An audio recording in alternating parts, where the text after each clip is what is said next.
안녕하십니까. 먹고 싶은 것도 많고 궁금한 것도 많은 라오케알입니다.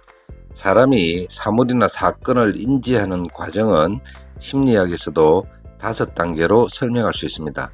이 이론은 인지주의 심리학자들의 공통 연구 결과에서 발전된 이론입니다.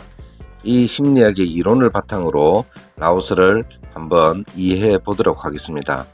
많은 수의 한국 사람들이 여러 가지 형태로 라오스를 인지하고 계십니다. 여기에는 지극히 개인적인 경험에 바탕하여 생성되어 갈 수도 있습니다. 인지의 5가지 과정을 라오스 혹은 라오스 여친을 사귈 때 거기에 맞춰서 한번 생각을 해 보았습니다. 인지의 5단계 중 첫 단계는 감각입니다. 영어로는 인풋이라고 합니다. 인풋, 즉 나에게 주어진 외부 자극을 말하는 것입니다. 외부 자극에는 시간, 시각, 청각, 촉각, 후각, 미각 등 감각기관을 통해 입력이 됩니다. 라오스에만 오시면 마음이 편해지신다는 분이 계십니다. 아마도 한국의 옛날 모습을 간직하고 있어서 그렇다고 말씀하시는 분을 자주 배웠습니다. 그건 시각적인 인풋이라고 할 수 있겠지요. 혹은 시끄러운 바의 음악 소리를 통해서 인풋이 되시는 분들은 라오스 음악에 심취하신 분들도 계실 것이고, 하지만 저는 긍정적이라기보다는 음악 소리가 조금 부정적으로 느껴지기도 합니다. 혹은 라오스의 카오삐약의 맛에 취해서 라오스가 그리운 분들도 당연히 계실 겁니다. 미각이죠. 아니면 한국 여자와 다른 라오스 여자의 외모에 빠지신 분들도 계실 것이고, 라오스 여자와 손을 잡거나 포옹을 했을 때의 그 느낌, 즉 촉각을 잊지 못하시는 분들도 계실 것입니다. 이게 다 시각이며 촉각입니다. 라오스에 살며 후각적으로 좋은 자극은 별로 없었는데, 혹시 라오스에 특이한 냄새가 있으시던가요? 혹은 라오스 여친에게서 나는 어떤 특별한 향기가 있습니까? 저는 아직까지는 느끼지 못했습니다. 여튼 오감을 통해서 라오스 혹은 라오스 여인에 대해서 우리의 생각과 기억에 인풋이 되는 단계가 인지의 첫 번째 단계입니다. 인지의 두 번째 단계는 프리셉션, 즉 지각의 단계입니다. 감각 정보를 해석하여 의미 있는 패턴이나 대상으로 인지합니다. 감각기관으로부터 받은 정보를 해석하여 주위의 상황을 인식하게 되는 겁니다. 인지가 있게 되기 전에는 반드시 이전 단계인 감각의 단계가 있어야 되겠죠. 감각이 각 개인의 생각과 결정에 많은 영향을 미치게 됩니다. 라오스에서 경험한 여자를 예로 들어볼까요? 라오스 여자는 한국 여자에 비해서 살에 지방이 많지 않습니다. 그래서 포옹을 했을 때 느낌이 한국과 다릅니다. 나름 인상적입니다. 촉각이라는 감각기관을 통해서 체득한 느낌이 우리 몸이 기억하고 있다는 것입니다. 그것이 반복이 되면 패턴이 되고 루틴이 되는 것입니다. 인지의 세 번째 단계는 주의입니다. attention이죠. attention. 특히 자극에 집중하여 관련 정보를 선택합니다. 말씀드린 대로 자극을 받아들이는 단계를 지나 반복되는 패턴의 과정으로 지각하게 되면 그 지각한 대상이나 감각에 집중하게 된다는 것입니다. 아마도 좋았던 경험이 반복이 되면 그 좋았던 경험에 집중하게 되고, 좋지 않았던 경험이 반복이 되면 좋지 않았던 경험을 피하기 위해서 조심하게 된다는 것입니다. 어떤 분은 고수의 맛에 놀라서 라오스에 지내는 동안 정말 먹는 것이 힘들었다고 말씀하시는 분도 계십니다. 그런 분은 미각의 모든 감각이 집중이 되어서 라오스에 대한 좋은 기억보다는 안 좋은 기억으로 가득 차게 되어 있다는 것입니다. 아니면 라오스에 사랑하는 연인이 있어 같이 먹었던 맛있는 음식이나 같이 보았던, 느꼈던, 좋았던 것이 있는 분들은 좋았던 감각에 집중하고 주의를 기울이게 되는 것입니다. 라오스에 자주 찾아오시는 분들에게는 분명 좋은 감각이 지각이 되고 그 지각에 집중하게 되시는 것 같습니다.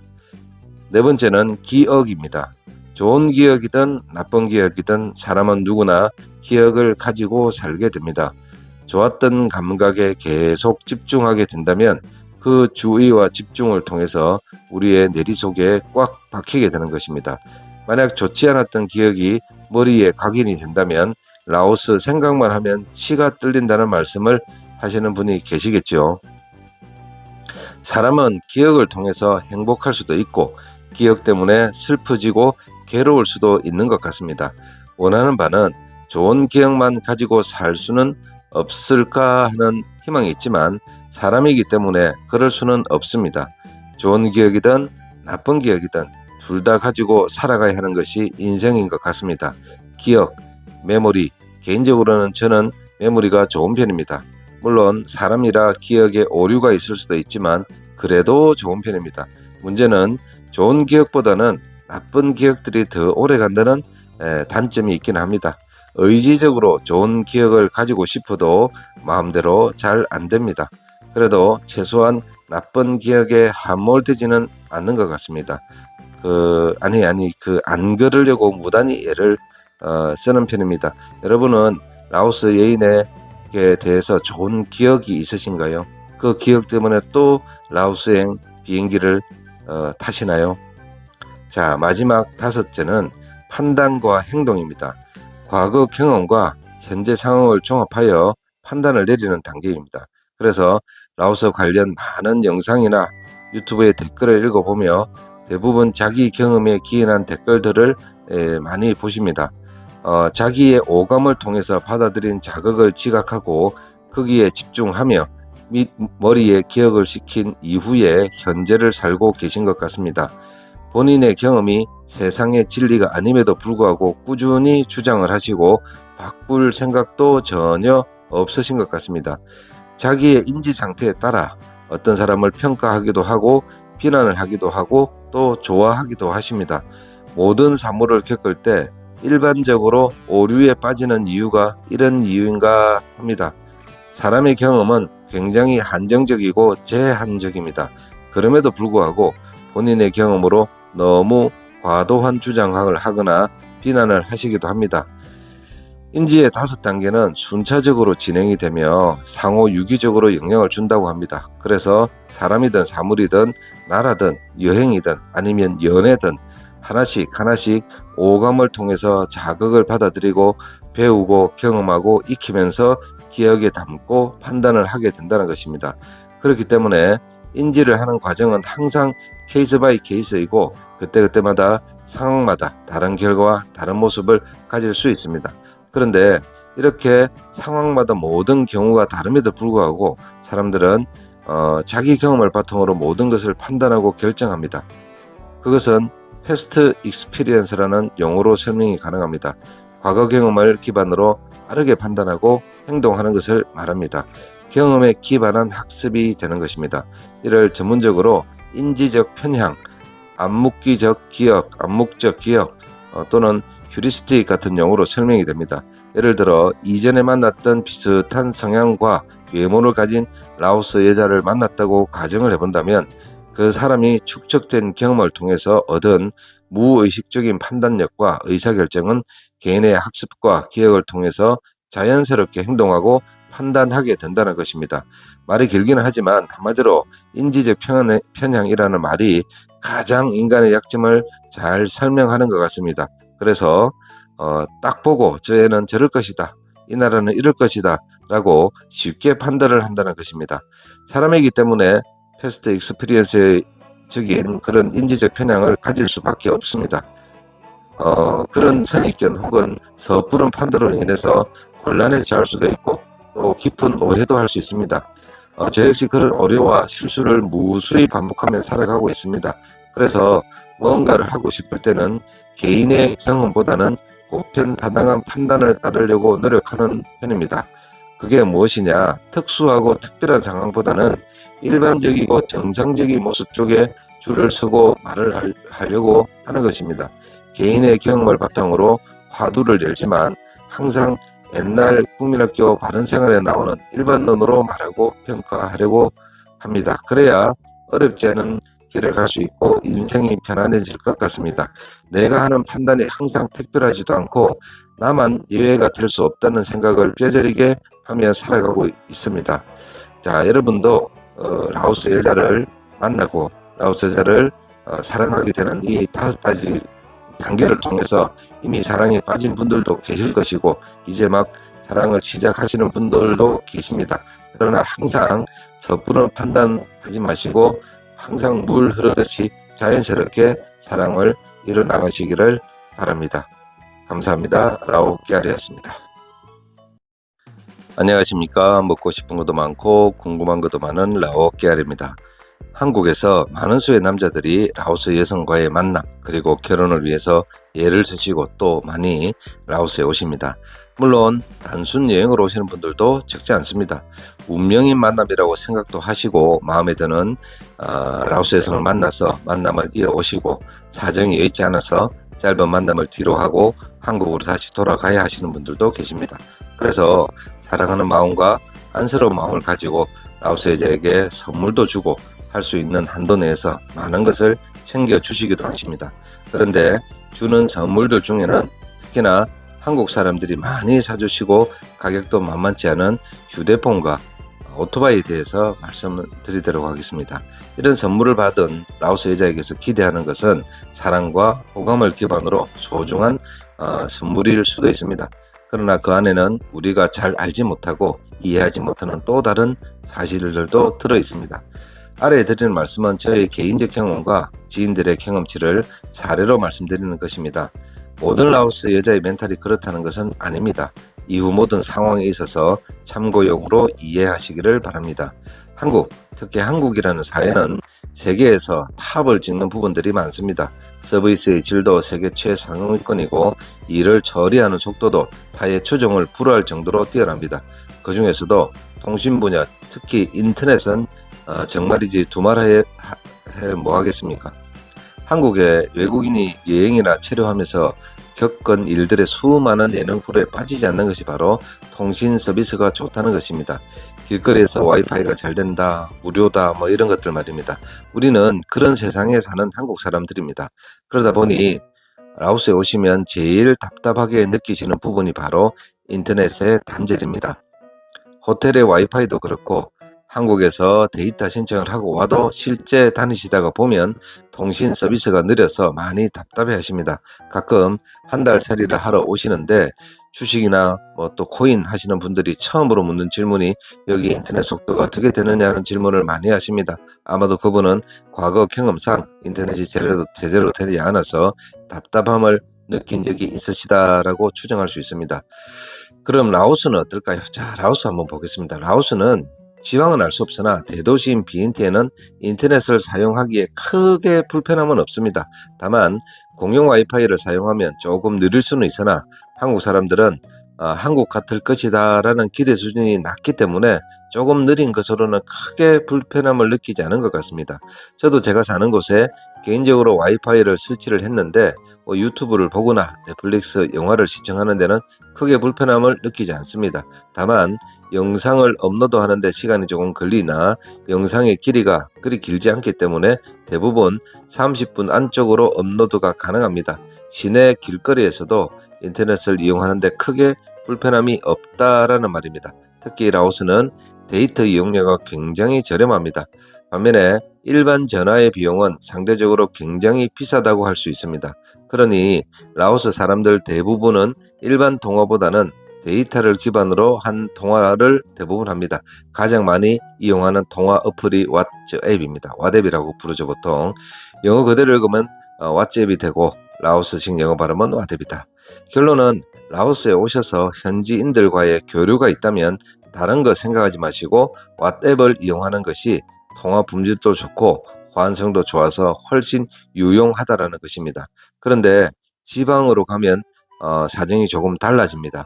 지방의 주요 거점 도시를 제외하고는 인터넷 환경이 아무래도 떨어지겠지요. 그러다 보니 인터넷 기반으로 통화를 하다가 보면 끊김이나 통신이 원활하지 않을 때가 있습니다. 한국 같지 않다는 것이죠. 자, 제가 드리고 싶은 말씀은 인터넷 환경이 좋지 않아서 통화가 잘 안 되는 것이지 휴대폰이 구려서 통화가 안 되는 것은 절대 아니다라는 말씀을 드리고 싶다는 겁니다. 비인터넷에 거주하는 현지인이 휴대폰이 좋지 않아서 통화가 안 되는 경우는 없다라는 말입니다. 라오스 일반인들이 쓰는 휴대폰을 보면 안쓰러울 때가 많습니다. 낡기도 하고 저가 보급형이라 처리 속도도 빠르지 않고, 그리고 배터리는 얼마나 빨리 닳는지 대부분 충전선을 가지고 다니는 경우가 많습니다. 그런 모습을 본 한국 사람들은 특별한 관계에 있는 라오스 사람, 아니 쉽게 말해서 썸을 타거나 애인일 경우에 가장 먼저 해주는 선물이 바로 휴대폰입니다. 통화는 자주 하고 싶은데 가끔 통화가 안 되는 경우를 휴대폰이 낡아서 좋지 않아서일 거라고 생각하신다는 것입니다. 아마도 라오스 여성도 그런 류의 말을 하는 것을 들으신 적이 있으실 겁니다. 하지만 절대 그렇지 않다는 것입니다. 라오스의 통신 상태는 크게 나쁘지 않습니다. 휴대폰이 좋지 않아서 통화가 안 될 일은 절대 없다라는 것입니다. 통화가 잘 안 된다면 인터넷 서비스가 떨어져서 그런 것이지 휴대폰이 좋지 않아서 그렇다는 것은 아니다란 말입니다. 그런데 말입니다. 좋은 새 휴대폰을 여친에게 선물한다면 감사하고 고마운 마음을 표시하며 선물해준 사람에게 충실할 것이냐? 또 그것도 아닙니다. 가지고 있는 강력한 배터리와 성능 뛰어난 카메라, 그리고 빠른 처리 속도를 가지고 있는 새 휴대폰을 이용하여 페이스북이나 위챗, 틱톡 등을 평소에 하고 싶었던 놀이를 많이 합니다. 휴대폰을 사준 목적은 나와의 원활한 통화인데 실제 사용하는 것은 비싼 장난감 하나 사주신 것이다 라고 생각하시면 된다는 겁니다. 장난감으로만 사용하면 좋으련만 사준 휴대폰으로 페이스북 여기저기 돌아다니면서 새 남친 사귈 수도 있다는 말입니다. 휴대폰은 정말 사주시고 싶으시면 결혼하고 사주십시오. 돈 100 몇십만 원이 넘는 그런 거 사준다고 감동 하나 하거나 그러지 않습니다. 헤어지고 나서 생각해보면 다 부질없는 짓입니다. 쓸데없는데 돈 쓰지 마시고 차라리 맛있는 거 먹고 재미있는 곳 가십시오. 휴대폰이 절대 사랑을 지켜주지 않습니다. 되려 사랑이 멀어지게 만들 가능성이 훨씬 더 높다는 사실도 잊지 마세요. 이건 제 얘기입니다. 라오스는 날이 덥습니다. 그러다 보니까 걸어다니는 사람이 별로 없습니다. 이전 영상에서 말씀드린 대로 낮에 걸어다니는 사람은 미친 사람이거나 외국인이라는 말이 있습니다. 라오스 사람은 안 걸어다닙니다. 그래서 라오스 사람들은 오토바이를 이용해서 이동을 많이 합니다. 아무리 못 살아도 낡은 오토바이 하나 정도는 집에 다 있습니다. 비인텐 같은 경우 택시도 많고 조금 외곽으로 갈 때는 노선버스까지 있습니다. 하지만 시골로 가면 그런 대중교통 서비스를 받을 수가 없겠지요. 그러다 보니까 아무래도 이동에 제한이 있는 경우가 적지 않습니다. 내가 썸을 타거나 사랑하는 라오스 여자의 집에 가보면 가족이 공동으로 이용하는 낡은 오토바이 한 번쯤 보게 되십니다. 그러다 보면 또 마음이 짠합니다. 오토바이 한 대 사주고 싶은 욕망이 꿈틀거립니다. 아마 이 영상을 보시는 분들 중에서 휴대폰도 사주시고 오토바이도 사주신 분들이 아마 계실 겁니다. 그런데 반대로 한번 생각해 보겠습니다. 오토바이 없어도 나 만나기 전까지 잘 살고 있지 않았습니까? 오토바이 사줘서 여친의 삶의 질은 틀림없이 좋아질 것입니다. 그걸로 만족해하고 선물해준 한국 남자에게 감사함을 느끼고 고마운 마음을 가지고 나에게 전심을 다하느냐? 저는 부정적입니다. 휴대폰과 오토바이를 사준 것이 고마운 것은 고마운 것이고 나의 사랑과의 진도는 별개 문제라는 생각이 듭니다. 내가 이만큼 해줬으니 라오스 여친은 감사해야 한다, 고마워한다. 저는 절대 그렇지 않다는 생각을 합니다. 오토바이가 200만원, 300만원이 넘고 좋은 것은 500만원이 넘는 것도 있습니다. 사람마다 차이가 있겠지만 틀림없이 적지 않은 돈이 들어간다는 말입니다. 라오스 사람은 말합니다. 준 건 준 것이고 그로 인해서 그 다음에 감사한 마음으로 의리를 지킨다. 그럴 리 없다고 장담합니다. 미안한 마음이 없기 때문이죠. 막말로 한국 사람처럼 내가 이 정도는 부담 없이 해줄 수 있는 사람이니까 나에게 잘하고 나랑 잘 되면 내가 너에게 더 많은 것을 해줄 수가 있어 라고 생각할 수도 있습니다. 하지만 하나 모르시는 것이 있습니다. 라오스 사람들은 항상 눈앞에 것밖에 보지 못합니다. 동남아 사람들의 대부분의 특징입니다. 캄보디아도 그렇습니다. 미래를 내다보는 능력, 멀리 내다보는 능력이 현저히 떨어집니다. 제 경험상 그렇습니다. 아무리 그렇지 않다고 해도 시야가 좁은 것은 틀림없는 사실입니다. 그건 옳고 그름의 문제라기보다는 민족적 특징이라는 쪽으로 접근하심이 좋을 듯합니다. 마치 우리나라 종족의 특성이 빨리빨리인 것처럼 말입니다. 제가 아는 지인 한 분이 사귀는 여자에게 오토바이를 한 대 선물했습니다. 그리고 그 여인은 그 다음날 바람과 함께 사라졌습니다.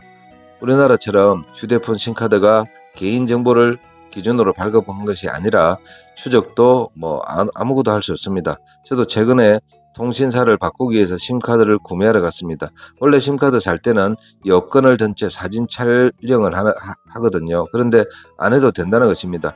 누군가가 정식 등록했던 심카드라서 제가 또 하지 않아도 된다는 것입니다. 여기 라오스의 시스템이 그렇습니다. 절대 찾을 수 없습니다.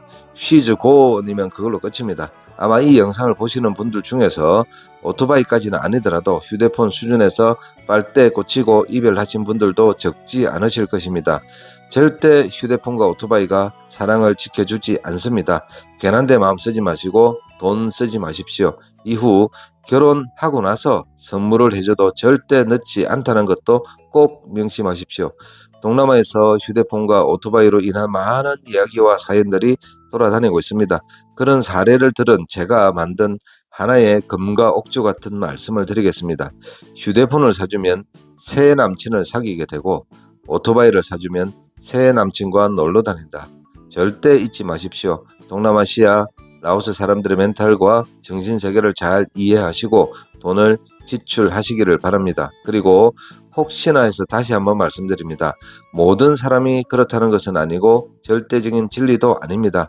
사람이 다 똑같을 수는 없으니 제가 드린 말씀은 항상 참고용이라는 말씀을 덧붙입니다. 감사합니다. 라오깨알이었습니다. 안녕하십니까. 먹고 싶은 것도 많고 궁금한 것도 많은 라오깨알입니다. 많은 수의 한국 남성들이 라오스 여자와 연인이 되시고 관계를 잘 이어오시는 분들이 적지 않으십니다.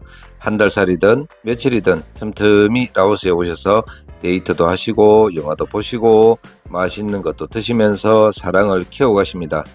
이런 좋은 관계를 이어오다가 어느 시점이 되면 라오스 여자들에게 확실한 대답을 듣기를 원하십니다. 하지만 저희 구독자들과 소통을 하다가 보면 정말 적지 않은 분들께서 답답함을 호소하시는 분들이 계십니다. 의미 있는 행동, 즉 반지도 사주고 부모님께 인사도 드렸고 절에 가서 마켄도 하고 이 정도면 할 것 다 했다고 생각하고 그 이후로 그 라오스 여자 뜻을 마음을 보여줬으면 좋겠는데 속 시원한 대답을 듣지 못하는 경우가 적지 않습니다. 최악의 상황으로 잘 진행되다가 결국은 파토가 되는 경우도 적지 않습니다.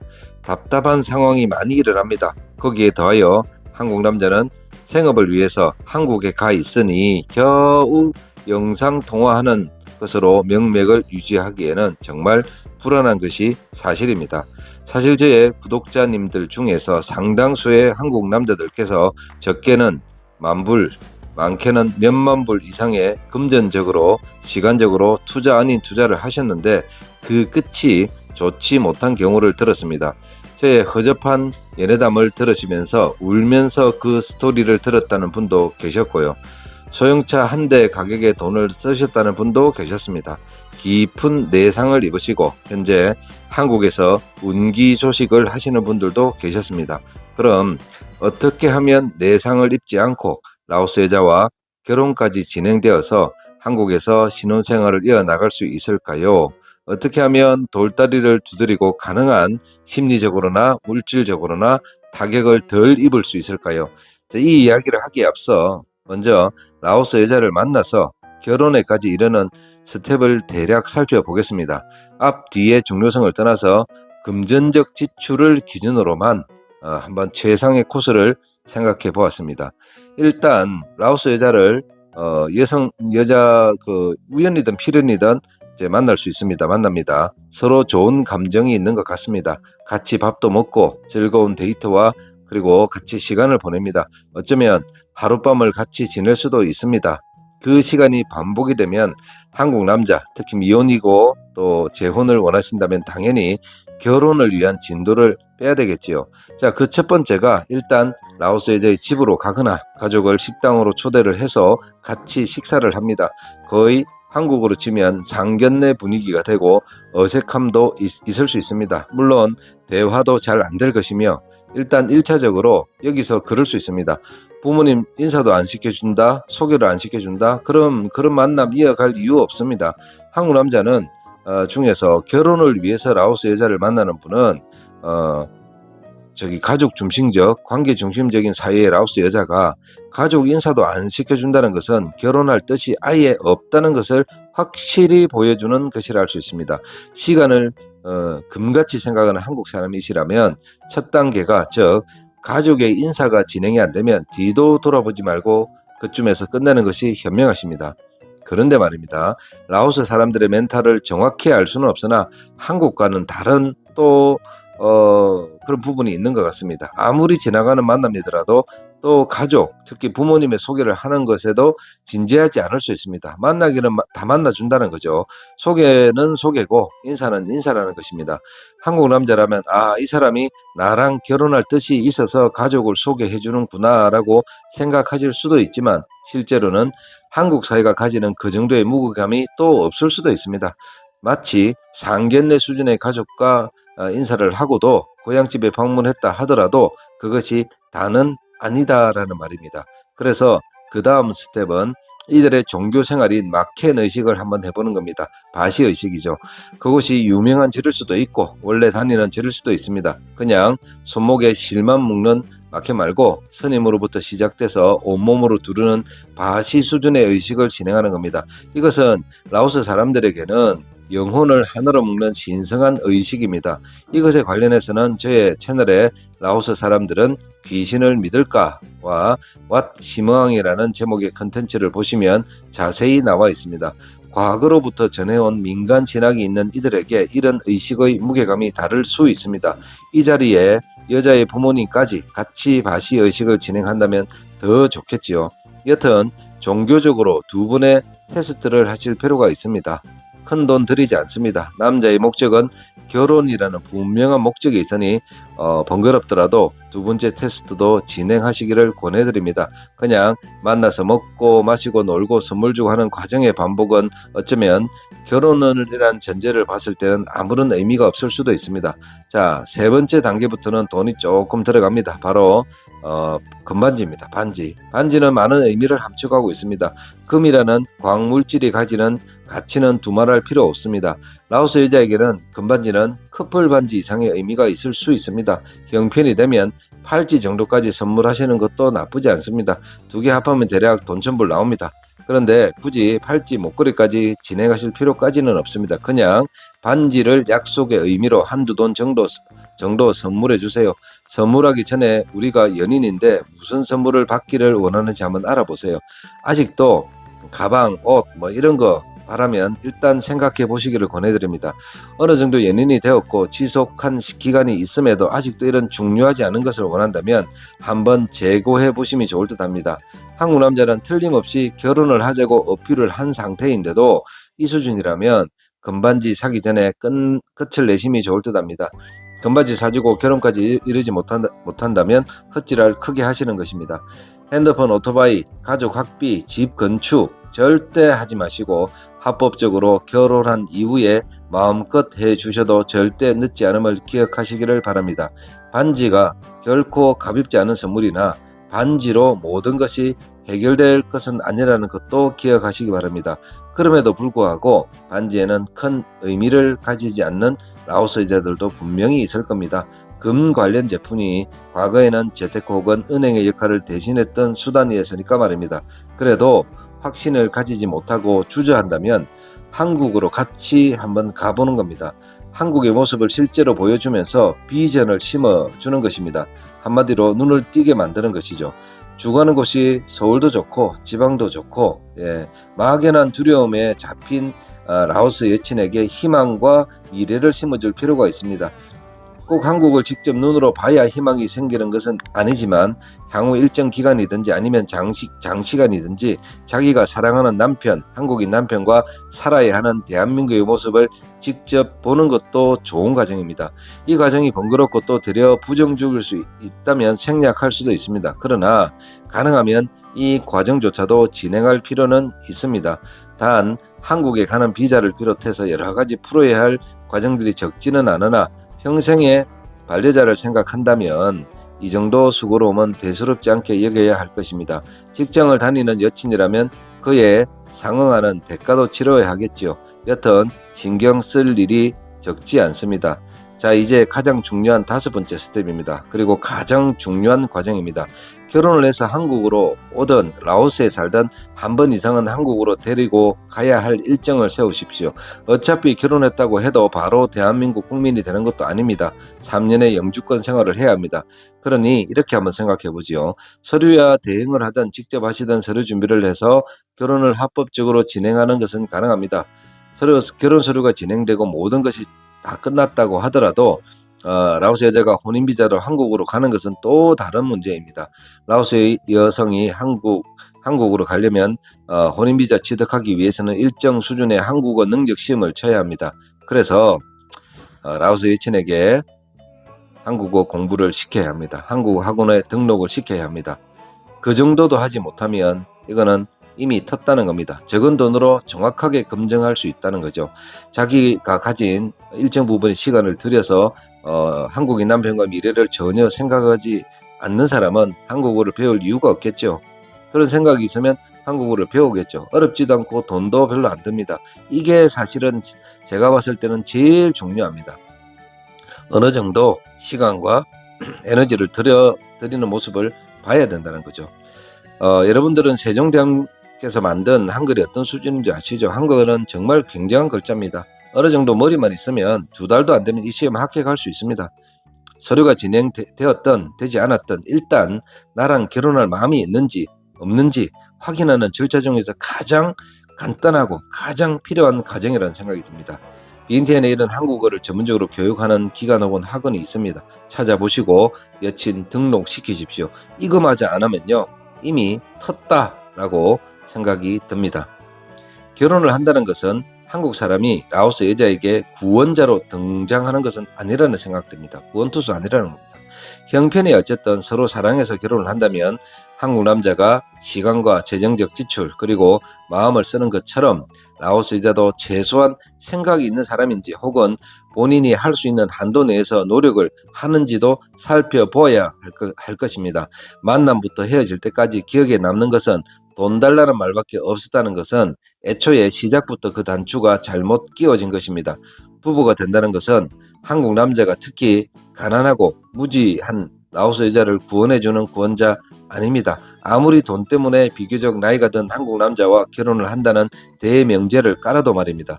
그리고 하나씩 가지고 있는 핸디캡, 즉 한국 남자의 나이, 라오스 여자의 돈, 그런 문제를 가지고 있습니다. 그럼에도 불구하고 조금 부족한 부분이 있고 나도 부족한 부분이 있으니 둘이 합쳐서 하나를 만들자, 그런 마음으로 진행을 해보시면 좋을 것 같습니다.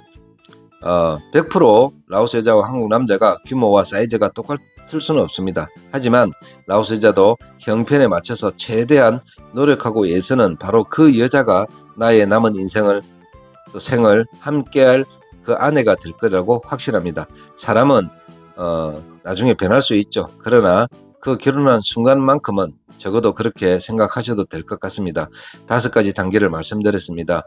이렇게 진도를 나가는 과정 중에 본인의 가치관과 형편에 맞게 지혜롭게 잘 이어나가시고 이것저것 사주고 지원하는 것들은 모두 결혼 이후로 미뤄도 절대 늦지 않다는 것을 명심하시기를 바랍니다. 감사합니다. 라오 깨알이었습니다. 안녕하십니까. 먹고 싶은 것도 많고 궁금한 것도 많은 라오 깨알입니다. 확실히 라오스와 한국은 문화적으로 다른 나라입니다. 나라와 민족이 만들어진 배경도 다르고 기후도 다르고 그에 따라 먹는 것까지 다르고 모든 것이 다릅니다.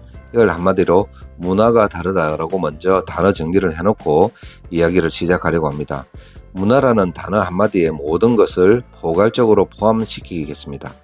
나와 라오스 사람이 다르니까 같이 지내든 같이 일을 하든 만나면은 한쪽의 희생과 배려가 꼭 필요한 부분인 것 같습니다. 라오스에서 좋은 인간관계를 유지하기 위해서는 한국 사람들은 보통 어떤 배려를 해주고 있을까요? 아니면 어떤 배려가 필요할까요? 반대로 라오스 사람에게 우리는 어떤 배려를 받고 있을까요? 문화의 전반적인 부분을 순서 없이 나열해 보려고 합니다. 배려를 다른 말로 굳이 바꿔본다면 호의라고 말할 수 있습니다. 내가 마음이 있거나 가졌거나 여유가 있으니 상대방에 대한 좋은 마음으로 행하는 행동이나 배려를 호의라고 부를 수도 있습니다. 우리는 라오스의 사람에게 어떤 호의를 베풀고 있을까요? 저의 경험치 안에서 한번 생각해 보겠습니다. 첫째는 말입니다. 언어죠. 저희 컨텐츠에 여러 번 강조한 것이 라오스에서 뭔가를 하시려면 라오스어를 공부하라고 말씀드렸습니다. 지금도 제 많은 구독자들께서 그것이 만남이든 비즈니스든 또는 봉사활동이든 그냥 단순한 삶이든 라오스어를 공부를 정말 열심히 하십니다. 저희 컨텐츠 중에 라오스어 배우기 학번편을 매일 3-4번씩 듣는 분도 계시다고 합니다. 비교적 나이가 있으심에도 불구하고 돌아서면 생각이 나지 않음에도 불구하고 정말 꾸준히 열심히 공부를 하시고 계십니다. 와, 저런 열정이 어디서 나오나 하는 생각이 들 정도로 열심히 하십니다. 시간을 들여 라오스어 공부를 하는 배려를 하고 있습니다. 그런데 이런 원하는 대화를 위해서 라오스 사람들은 우리에게 어떤 배려를 해주고 있을까요? 두 번째는 돈입니다. 거의 대부분의 한국 사람들은 가는 곳마다 돈을 지출하십니다. 적게는 택시부터 식비, 술가까지 거의 대부분 한국 사람들이 돈을 지불합니다.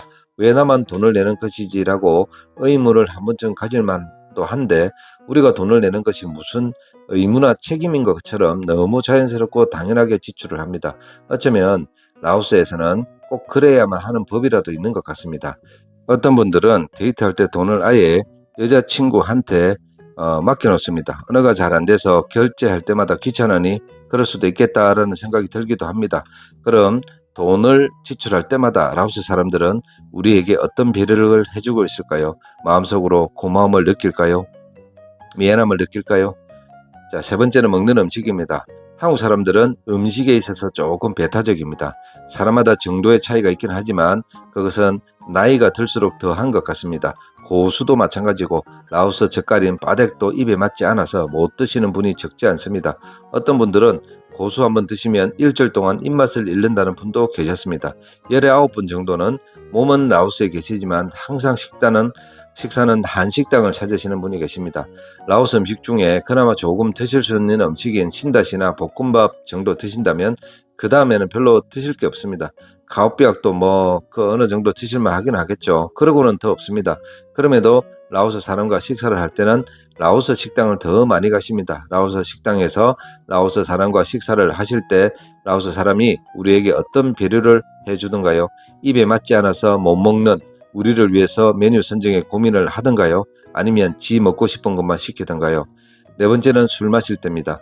술을 마시는 장소는 대부분 클럽이나 바입니다. 펍일 수도 있습니다. 아니면 식사를 할 때 식사 장소일 수도 있습니다. 라오스는 술을 마시는 장소는 대부분 음악 소리가 한국인이 감당하기 힘든 정도로 음악 소리가 큰 경우가 많습니다. 옆자리의 사람과도 대화가 힘이 들 정도입니다. 말도 잘 안 통하는데 목소리까지 잘 안 들리는 곳에서 무슨 데이트를 하는지 궁금할 때가 있습니다. 한 번, 두 번 한국 남자가 힘들어하고 머리 아파하면 장소를 조금 배려해서 비교적 조용하고 적당한 장소를 찾아보는 배려를 해 주던가요? 아님 지가 좋아하는 곳으로만 가던가요? 안주를 주문할 때도 우리를 위해 배려가 들어있던가요?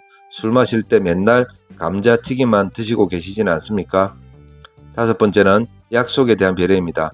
한국 사람은 약속 시간에 대해서는 강박증 수준으로 시간을 잘 지키십니다.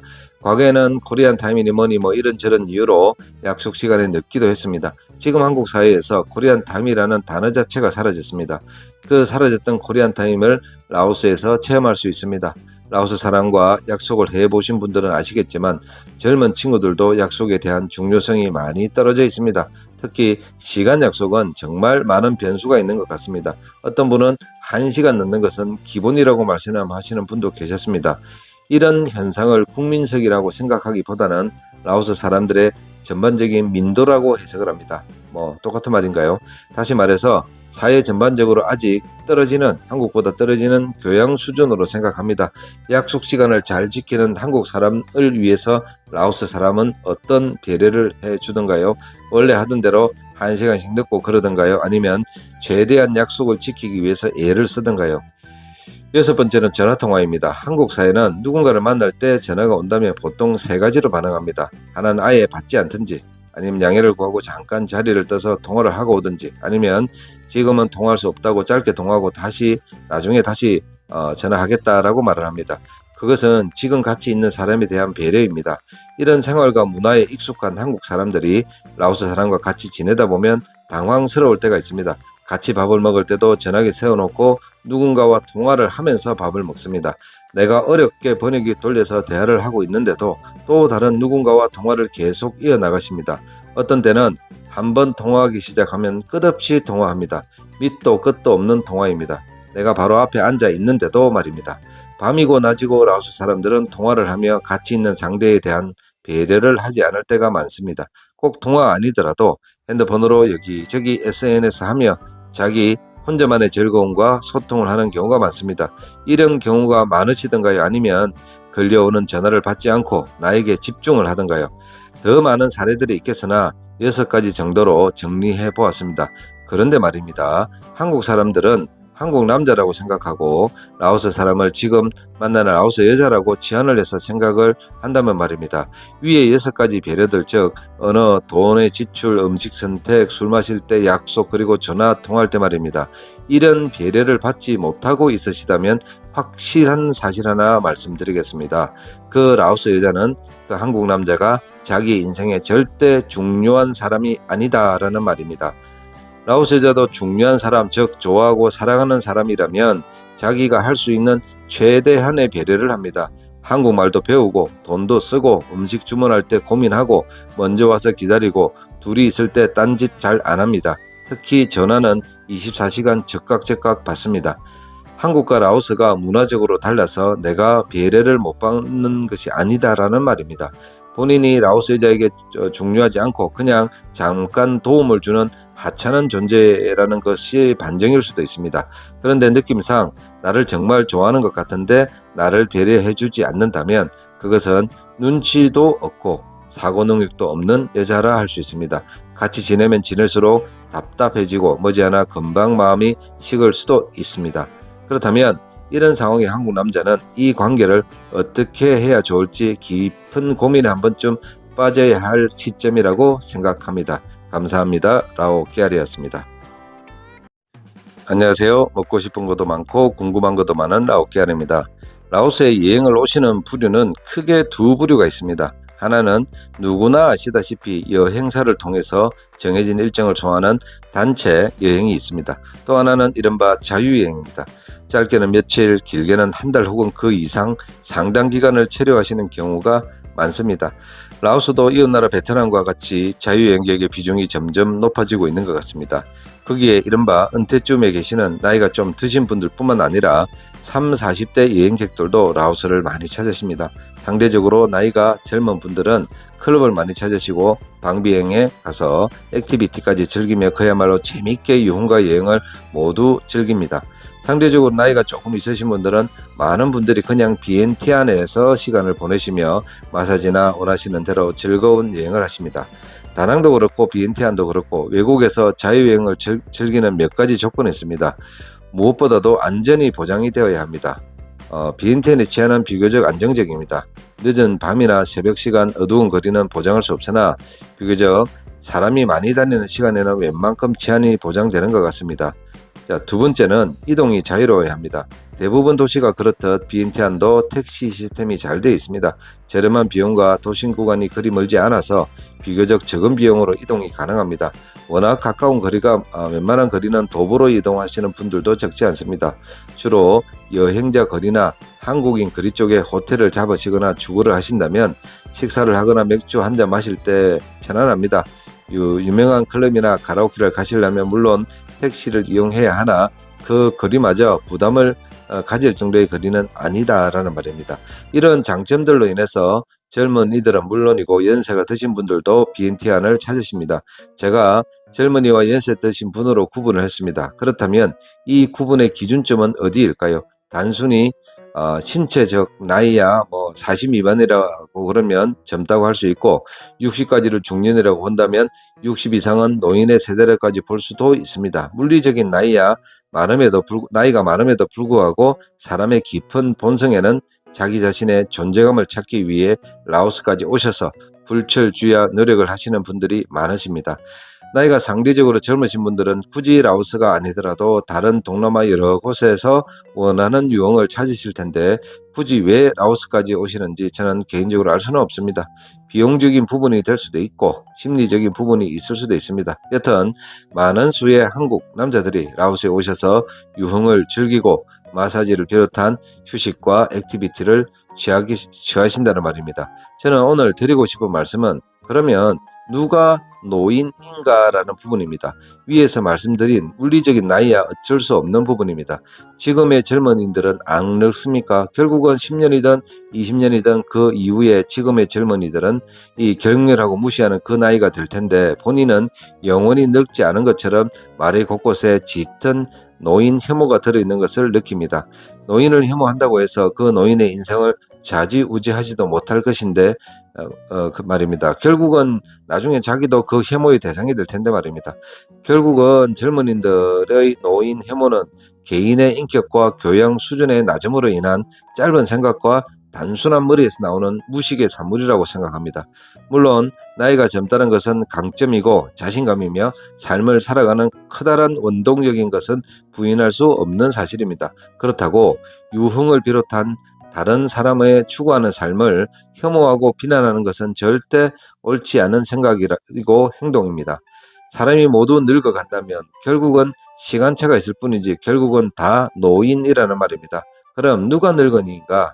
제가 생각하는 진짜 늙은이는 바로 귀가 막힌 사람입니다. 흔히 젊은 세대가 많이 쓰는 말이 있습니다. 어디에 꽂혔다. 생각과 마음이 한 곳에 집중되었다. 혹은 깊이 좋아한다 라는 말로 해석될 수 있습니다. 이런 상황의 사람은 다른 사람의 말을 들을 수가 없습니다. 아니 안 듣습니다. 안 들립니다. 그 안 들림의 상황이 계속되는 사람은 저는 늙었다라고 생각합니다. 합리적인 근거와 자신을 아끼고 사랑하는 친구 혹은 가족이 조심스럽게 건의하고 충고하는 말들이 정말 안 들리는 사람들이 많습니다. 옆에서 지켜보는 사람들은 답답하기 그지없습니다. 아니 상식적으로 조금만 생각해 보면 저것은 분명히 아닌데 본인은 끝까지 맞다고 고집을 피웁니다. 그리고 다른 사람의 동의를 얻기 위해서 설득합니다. 만날 때마다 자기의 선택의 정당성을 찾기 위해 수많은 사람한테 이 얘기를 합니다. 결국 주위 지인들은 입을 다물게 됩니다. 대략 40 넘은 사람에게 아무리 친한 지인도 2번, 3번 정도 말하면 그 다음은 말 안 합니다. 충고를 안 한다는 말입니다. 그럼 이 친구도 내 생각과 결정에 동의를 하는구나라고 생각할 수도 있으나 동의하는 것이 아니라 내버려 둔다는 뜻과 똑같습니다. 주위에 친한 지인이거나 본인을 아껴주는 사람의 말을 들으세요. 그 말이 객관적이며 정확한 상황 판단입니다. 본인은 소신이라고 여기지만 다른 사람은 고집불통으로 생각합니다. 이게 전형적인 내로남불의 전형입니다. 언젠가부터 지인들이 자신에게 하는 말이 줄어든다면 그것은 소신 있는 자신이 아니라는 것을 감지하시기를 바랍니다. 이런 의미에서 누가 노인입니까? 다른 사람의 말과 충고가 들리지 않은 사람은 나이가 20대든 30대든 60대든 다른 사람 말이 안 들리는 그 순간, 다른 사람 말은 틀렸고 내 생각이 맞는 그 순간이 바로 노인이라는 사실을 절대 잊지 마십시오. 귀를 열어야 됩니다. 10걸음 정도 떨어져서 자기 자신을 바라보세요. 그것도 확신이 들지 않으면 모든 상황을 하나부터 10까지 마음을 터놓는 친구에게 고백을 해야 합니다. 그리고 귀를 열고 들어보십시오. 어쩌면 가슴 찢는 듯한 냉혹한 현실과 평가를 들을 수 있을 것입니다. 그런 평가를 해주는 지인이 주위에 있는 것은 스스로에게 정말 축복된 일입니다. 호미로 미래에 일어날 크나큰 리스크를 예방하였으니까요. 친하다는 사람이 좋은 게 좋은 거다, 잘해봐라 이런 덕담만 한다면요, 이 좋은 말만 한다면 그 사람은 자신을 결코 아끼는 사람이 아니거나 이미 그 친구에게 설득 당한 상태가 돼버렸다는 겁니다. 라오스 여자와 연애를 하거나 결혼을 생각하실 때면 반드시 믿을 수 있는 지인에게 조언과 충고를 구하시는 것을 권해드립니다. 단 조건은 하나도 숨기지 말고 자신의 상황과 심리 상태를 알려주어야 한다는 것입니다. 소중한 시간을 비롯해 경제적으로 매우 중요한 순간입니다. 게다가 혹시 일이 잘못되어 마음을 다치는 순간 그 후유증은 생각보다 오래 가기 때문입니다. 요즘은 내상이라고 하더군요. 내상. 스스로가 나는 나이가 좀 있다라고 생각하시는 분이 계십니까? 사람이 어느 정도 나이가 되면 세상을 보는 눈이 열리고 몇몇의 단편된 사실만을 가지고 세상의 이치를 깨달을 수 있고 볼 수 있다고 합니다. 하지만 그런 분들이 가지고 있는 치명적인 약점이 자가당착에 빠지는 경우도 적지 않습니다. 모든 것이 자기의 현명한 선택이고 누구에게도 일어나지 않는 행운아라고 생각할 수도 있습니다. 나는 절대 빠져들지 않는다. 나는 절대 실수하지 않는다. 라고 생각하는 거죠. 이렇게 한번 잘못된 선택으로 자기 자신과 그 환경에 빠지고 나면요. 이건 정말 약도 없고 친한 친구의 충실한 조언도 안 들리는 순간이 되어버릴 수도 있습니다. 제발 정신 멀쩡할 때 본인을 아껴주고 생각해주고 사랑해주는 지인들의 말을 만들어 놓으세요. 그리고 그 말을 들으셔야 합니다. 남은 인생의 동반자를 라오스 여자로 선택하는 인생의 중요한 그 시점에 당신의 선택을 바로 잡아주고 지지해줄 소중한 사람들이란 말입니다. 젊어지고 싶습니까? 지금 당장 귀를 열고 닫혔던 마음을 열어야 됩니다. 그리고 스스로는 틀릴 수 있다라고 본인 스스로의 불완전함을 인정하시기를 바랍니다. 결국은 이 모든 것이 겸손한 마음에서 오는 겁니다. 인생을 어느 정도 사셨다면 겸손해서 손해보신 적은 단 한 번도 없었다는 것을 아실 것입니다. 그 마음가짐으로 다른 사람의 말을 한치의 선입견 없이 들어야 합니다. 폐부를 찌르고 귀에 피가 날 듯 아픈 조언을 해주는 그 사람이 진짜 당신을 아끼고 사랑하는 사람입니다. 고통스럽지만 그 말이 들리기 시작하고 수긍이 가고 자기 자신을 돌아보게 되는 그 순간 정말 파릇파릇한 젊은이가 되는 것입니다. 그리고 나이가 비교적 젊은 분들 젊다고 자신 있어 하지 마십시오. 누군가가 하는 얘기가 다 틀리게 들리고 자기 자신의 의지로 모든 세상사 해결할 수 있다는 생각이 드는 바로 그 순간이 당신은 늙었고 그리고 철까지 없다는 것을 반증하는 것입니다. 이런 사람이 있습니다. 불의를 보고 참지 못한다고 항상 자신 있게 말하는 사람이 있습니다. 다른 사람들은 그 사람을 참을 성이 없고 화만 잘 내는 경박한 사람으로 보고 있습니다. 잊지 마시기를 바랍니다. 감사합니다. 라오 깨알이었습니다.